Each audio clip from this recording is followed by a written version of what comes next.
30분 앞두고 강선우 의원이 추가 입장문을 내놨습니다. 뭐라고 했을지 화면 보시죠. 어떤 돈도 받은 적 없음을 분명히 밝힙니다. 2022년 4월 20일 돈을 받은 것을 그때 본인은 인지했다라고 얘기하고 있습니다. 즉시 공관위 간사에게 보고했고요. 김병기 의원에 보고했고, 그리고 다음 날 녹취록이 공개된 그날 4월 21일 김병기 의원과 대면 보고를 했다. 누차 반환 지시를 했고 반환이 확인했다 라는 입장까지 추가적으로 밝혔습니다. 어떠한 돈도 받은 적이 없음을 분명히 밝힌다라고 얘기를 했습니다. 그동안에는 공천을 약속하고 돈을 받은 적이 없다라는 입장이었는데, 어제 밤에 밝힌 입장은 어떠한 돈도 받은 적이 없다. 그 부분을 분명히 한다라는 입장을 냈습니다. 자, 공천을 약속하고 돈 받은 사실이 전혀 없다라고 하더니 어제는 어떠한 전제도 없이 어떠한 돈도 받은 적이 없다. 더 강하게 부정하고 있습니다. 그리고 돈은 지금 추가적인 입장문을 봤을 때 사무국장이 받았고, 강선우 의원 자신은 그 사실을 사무국장으로 보고받기 전까지는 전혀 몰랐다는 취지의 추가 입장문이었습니다. 정말 그럴까요? 자, 2022년 4월 21일 김병기 의원과의 대면 보고했을 때 당시에 녹취된 목소리 한번 들어보도록 하겠습니다. 님이 정말 그냥 아무 생각이 없었던 거죠. 정말. 우리가 공관위원이기 때문에 이거는 어떻게 하다가 그러셨어요. 이게 제가 어떻게 하면 될까요? 정말 일 커집니다. 법적인 책임뿐만이 아니고 아니, 저도 살려주세요. 제가 어찌 생각하겠어요. 정말 이런 네. 자, 지금 들으신 목소리 보시면 어떻습니까? 제가 어쩌다 이렇게 됐을까? 아무 생각이 없었다. 제가 이런 사람이 아닌데. 그리고 김병기 의원 역시 어떻게 하다가 그러셨어요? 라고 이야기를 서로 주고받고 있지 않습니까? 정말 직접 관여했다는 걸 관여하지 않았다고 우리가 봐야 할지, 아니면은 직접 관여했다라고 봐야 할지 헷갈리는 부분입니다. 추가적인 입장물과 당시 정황이 너무 다르기 때문인데, 정호상 논설위원은 어떻게 보셨습니까? 예, 지금 어쨌든 강선우 의원의 일관된 주장은 이제 돈을 받지 않았다는 부분을 강조하고 있지만 결국에는 돌려줬다라는 부분도 또 인정을 하고 있거든요. 네. 이 대법원 판례에 따르면 저런 이 돈 문제 같은 경우는 본인이 돌려줬더라도 법적으로 책임을 져야 한다는 게 대법원의 판례입니다. 네. 그런데 어제 밤에 이제 강선우 의원이 해명한 내용을 보면 누차 반환 지시를 했고 돌려준 거를 확인했다라고 했는데, 그게 언제인지라는 시점이 좀 정확하지가 않아요. 그러니까 네. 이게 뭐 당시 직후였을 수도 있고요, 아니면 뭐 얼마 지난 이후였을 수도 있고, 이건 뭐 상상이지만 최근일 수도 있는 겁니다. 그렇기 때문에 언제 저거를 돌려줬는지에 대한 명확한 입장 표명이 없다는 건 뭔가 이 문제에 있어서 본인도 책임에서 자유롭지 않다라는 거를 좀 우회적으로 보여주고 있는 게 아닌가라는 짐작을 할 수 있는데, 명확한 진실은 본인과 그리고 보좌관만이 알 수 있을 겁니다. 진실이 뭘까요? 조신 위원장님, 어떻습니까? 진짜 관여하지 않은 걸까요? 아니면은 관여를 한 걸까요? 어떻게 보십니까? 그래서 우선 이번 사태는 정말 충격이고요. 네. 어떻게 보면 황당하기까지 하는데, 우리 당의 김영진 의원이 라디오 방송 나가서 정말 20년 전에나 있을 법한 그런 일이 터졌다 이렇게 평가를 했는데, 본인이 지금 안 받았다 뭐 이렇게 네. 설명을 하고 있는데, 제가 보기에는 우선 형사 처벌을 염두에 두고 좀 법률적인 방어를 하는 거 아닌가 하는 생각이 듭니다. 근데 저는 어쨌든 강선우 의원이 재선 의원이시고, 얼마 전에 장관 후보까지 됐던 지명받았던 분인데, 당시 상황이 자기가 아마 설명할 일이 있을 거예요. 저희들은 상세하게 모르지만, 지금 이렇게 법률적인 이런 처벌을 염두에 둔 이런 방어보다는 제가 보기에 정말 정치인으로서 당시 상황에 대해서 좀 진솔하게 이야기하고, 지금 돈을 받지 않았다면은 여러 가지 녹취도 있고 그런데 이걸 곧이곧대로 받아들일 국민이 누가 있겠습니까? 그러니까 수사는 수사고, 네. 이전에 저는 정치인으로서 좀 이 사태에 대해서 좀 진솔한 모습을 좀 보여주는 게 좋지 않을까 그렇게 생각하고 있습니다. 네. 자, 그리고 첫 입장문에서 여러분 기억하시겠지만 강선우 의원은 반환 지시라고 입장을 밝혔습니다. 그리고 이번에는 추가적으로 확인했다라고 했습니다. 반환을 지시했고 반환을 확인했다라고 했습니다. 그러나 해당 보좌관은 지금 모르는 일이라고 주장하고 있습니다. 정말 반환된 게 맞을까요? 이 얘기를 하기 전에 김경시 의원의 의정활동 영상 잠깐 보고 오겠습니다. 노래 한번 해볼 거야? 아, 근데 제가 노래를 잘 못합니다. 서울, 서울, 서울, 서울, 서울, 서울, 사랑으로 남으리, never forget, oh my lover, 서울. 자, 김경시 의원이 과연 돈을 돌려받았을까요? 그리고 강선우 의원 돈을 돌려줬을까요? 자, 당시에 김경시 의원은 다주택자 논란으로 컷오프가 예상되는 상황이었습니다. 그리고 반환이 만약에 정상적으로 이루어졌다면 어떻게 단수 공천이 이루어졌을지 여러 의문이 뒤따릅니다. 화면 함께 보시죠. 자, 평창동, 방배동 20억대, 10억대 아파트 주택 2채 있었고요. 역삼동을 포함해서 지금 상가가 5채나 있었습니다. 자동차도 수입차, 국산차 3대가 자기 소유로 있는 상황이었고 당시에 62억 원대의 자산가였습니다. 당선 이후에는 10억 원의 재산이 더 늘어난 것으로 파악이 되고 있고 김병기 의원 역시 당시 공관위 간사 역시 지금 현재 컷오프 유지 상태이기 때문에 이 유지 상태가 유지되어야 한다라고 이야기를 했음에도 불구하고 다음날 바로 단수 공천이 되는 상황이었습니다. 그리고 경쟁자들이 2명이나 더 있었는데 그들이 재심 신청까지 했지만 이게 또 묵살됐다고 합니다. 재심 신청했으나 받아들여지지 않았고 바로 김경 의원이 당선될 수 있게끔 단수 공천을 해줬다는 겁니다. 자, 이런 상황이면 정말 돈을 돌려준 게 맞다고 봐야 되나요? 아니면은 반환되지 않았다고 봐야 될까요? 정원이 되면 어떻게 보십니까? 과거에 이렇게 정치권에서 돈을 줬다, 돈을 받았다라는 의혹이 제기됐을 때 네. 누구 한 명 제가 그 돈 받았습니다라고 인정한 사람 보셨습니까? 저 한 번도 못 받았거든요.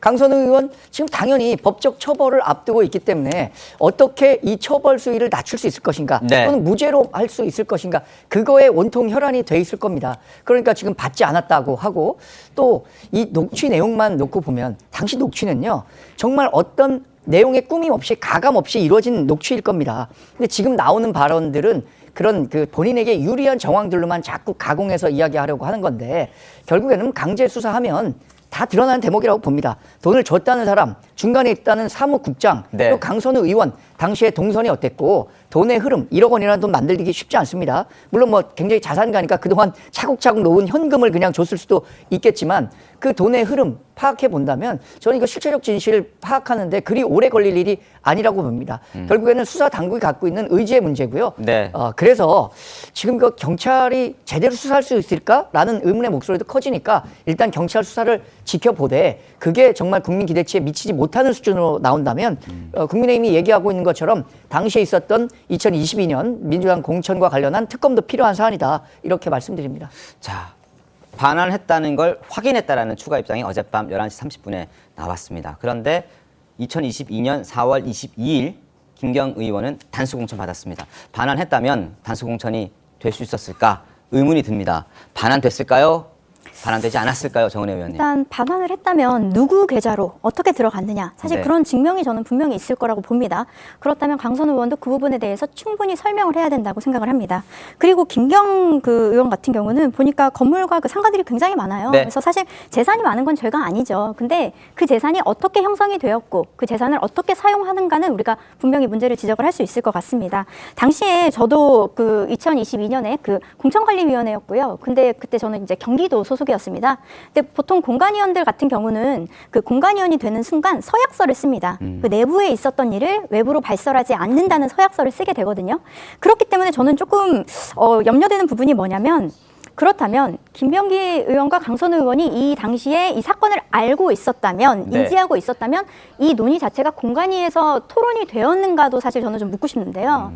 외부에 발설하지 않는다는 조건으로 그 내부에서 토의가 되었는지 지금 보면 또 재심까지 신청을 했는데 다른 후보자들이 단수 공천을 받았다는 것은 이러한 돈을 돌려주고 안 돌려주고는 저는 다음 문제인 것 같습니다. 근데 일단 돈이 온 정황이 있는 상황에서 어떻게 보면 지금 재심까지 들어갔다면 재심이 들어가면요 한 번 더 그 공관위 회의를 열게 되거든요. 그래서 자세히 더 꼼꼼하게 추가 자료를 가지고 설명을 하게 되는데 그 과정에서도 그럼 이런 얘기가 나오지 않았는가? 저는 그리고 김병기 의원 같은 경우는 2024년 그 총선 공천에서도 간사였습니다. 공간이 간사였어요. 그렇다면 그 당시에도 강선우 의원의 이런 내용을 알고도 어떻게 보면 공천에서의 그런 영향이 있었다는 것, 이런 것들이 저는 굉장히, 제가 민주당에 그 24년을 일을 했습니다. 근데 굉장히 좀 마음이 아픕니다. 특히 공천 같은 경우는 사적 거래의 대상이 돼서는 안 된다고 생각을 하고요. 네. 특히 돈을 낸 사람이 있다면 사실은 빚진 정치인이 되는 거거든요. 그렇다면 국민의 대표자가 아니라 어떤 특정인의 대리인이 될 수밖에 없는 상황인데, 저는 이 부분에 있어서는 사실관계를 명확하게 조사해야 된다고 생각합니다. 재심 신청이 있었지만 이게 받아들여지지 않아서 회의는 아마 없었던 것으로 보이고요. 그리고 강선우 의원이 돈을 받고 이제 김병기 의원을 찾아왔을 때 김병기 의원은 원칙을 강조했습니다. 김병기 의원 목소리 들어보시죠. 제 인생관에서 어려운 일이 닥치면 그거는 아무리 힘들어도 원칙을 준수해야 된다고 생각했고, 내가 안 이상은 김경에 대해서는 이거 통과시킬 수 없다. 이거에 대해서 안 이상은 내가 어떤 행동을 취하더라도 묵인하는 거 아니겠어요? 그래야 나중에 우리 모두가 사는 길이다. 분명히 저렇게 이야기했습니다. 자, 원칙을 준수해야 되고 내가 안 이상 통과시킬 수 없다. 그런데 결과는 바로 다음 날 단수 공천이 됐습니다. 결국 본인이 얘기했던 것처럼, 우려했던 것처럼 양재민 변호사님, 김병기 의원도 묵인했다라고 볼 수 있는 정황 아닐까요? 그러게요. 그러니까 그 앞뒤의 사실관계에 대한 확인이 좀 되어야 될 필요성이 있습니다. 왜냐하면 녹취에서는 입장이 굉장히 명확하고 확고해 보이거든요. 이거는 공천 줘서는 안 된다라는 입장을 명확하게 밝힌 것으로 보여지는데, 그 날 오후부터 다음 날까지 무슨 일이 있었길래 단수 네. 공천을 받을 수 있었는지에 대한 규명이 필요해 보이고, 그러한 규명이 필요한 이유는 바로 1억 원을 건넸다라고 하는 것과 연결이 될 수 있는 부분이 있기 때문입니다. 왜냐하면 우리가 가정을 해봤을 때 1억 원을 예를 들어 지시를 했든 본인이 직접 했든 뭐 김병기 의원이 이야기를 하는 것처럼 어디다 던져놓고 왔든 돌려줬다라고 하는 상황이라면 과연 이대로 공천을 받을 수 있었는가라는 문제와 연결이 되기 때문에 그 사실관계에 대한 좀 소명 내지는 두 사람, 녹취록에 등장하는 두 사람의 확인이 필요한 상황으로 보여지고, 그리고 물론 뭐 어떤 경위로 어떻게 돌려졌느냐를 확인을 해야 되는 것은 정치인의 정치 활동과 연결이 되는 부분이 있기 때문에 당연히 확인이 돼야 되지만, 어떻게 보면 법적으로는 관련 범죄가 성립하느냐의 여부와는 조금 차원이 다를 수 있는 문제이기도 합니다. 돌려줬다라고 하더라도 이미 그거를 수수한 상황에서는 기수가 됐다라고 법적으로 보는 명확한 판례가 있기 때문에 네. 이 부분에 대해서는 이제 법적인 대응과, 그리고 정치인으로서의 정치 활동과 연결을 해보자라고 한다면 그날부터 다음 날까지 무슨 일이 있었는지에 대한 의혹 규명이 반드시 필요해 보입니다. 그러니까요. 과연 그 사이에 무슨 일이 있었을까요? 2022년 4월 21일 오전 9시 30분에 김병기 의원실에서 강선우 의원을 불러서 두 사람이 만났고, 그 자리에는 두 사람만 있었던 자리였습니다. 굉장히 은밀한 자리였고 많은 이야기들이 있었고, 원칙을 강조하고 통과시킬 수 없다라고 이야기했던 김병기 의원인데 다음 날 단수 공천이 이루어지잖아요. 과연 그 24시간 동안 정상 논설위원님 무슨 일이 있었을까요? 글쎄요, 이제 현재 나온 진술과 정황만으로는 정확한 상황을 파악하기는 힘들지만, 네. 이제 지금 김병기 의원 같은 경우에 이번 사태에서는 수사 대상이냐, 뭐 어떤 이제 정치인으로서 도덕적인 책임은 물을 수가 있지만 어떠한 범죄를 저질렀냐는 부분은 상당히 애매하거든요. 만약에 이제 저런 걸 알고 묵인을 하고 공천을 줬다. 그러면 저게 당원당규 위반이 될 수는 있겠지만 어떤 뭐 본인이 무슨 대가를 받은 것도 아니고 이런 거기 때문에 범죄 행위가 될 수 있겠냐라는 여러 가지 논란들이 있을 거란 말이죠.